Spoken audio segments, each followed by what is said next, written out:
I pozdrav svima ljudi, evo nas u još jednom klipu Andrija Fusion TV-a. Ljudi, danas ćemo snimati moju zalihu pirotehnike početnu za 2015-16 godinu. Hajdemo da počnemo. Znači da krenemo od najjednostavnije petarde, Canon 203, odnosno Pirat. Veoma isplativa petarda, 120 dinara 100 komada. Tropic Fire, pirotehnika. Pa, mislim da ne postoji čovjek koji ne uzme ovu petardu za novu godinu. Zatim, ne znam sad, ajde, ne znam baš taj redoslijed, dalje, ajde, Zolju ćemo prvu. Zolja, 5 komada, 150 dinara, Orion pirotehnika. Evo vidite, Zolja,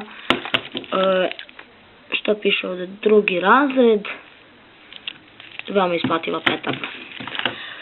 Zatim, La Bomba. La Bomba, 150 dinara, 5 komada, sad ćemo da vidimo, ne znam koja je ova pirotehnika, evo vidite kako izgleda La Bomba, veoma dug fitilj, mala petarda, ali veoma isplativa i veoma jako puca. Tako samo da je ovo vratim, ajmo veze, to ćemo posle.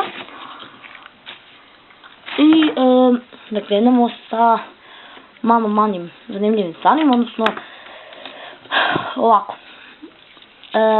Strob, Jorž pirotehnika, Jorž, evo, mislim da vidite, 150 dinara komad, ja sam uzeo jedan, za početak danas idem ponovo da kupujem.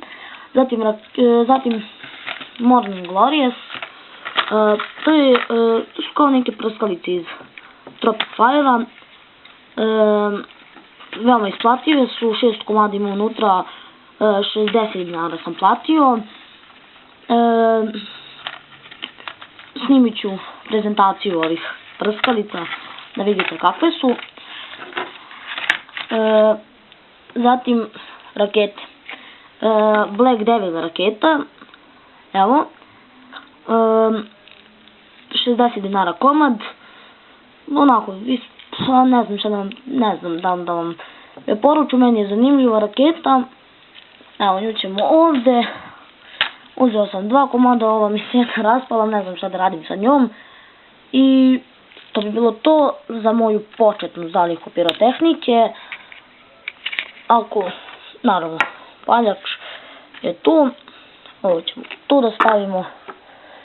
I snimit ću, naravno, prezentaciju svih ovih petardi, počeo od Zolje, preko La Bombe, Pirata i ovih Morning Glorious prskalica, Stroba i raketa.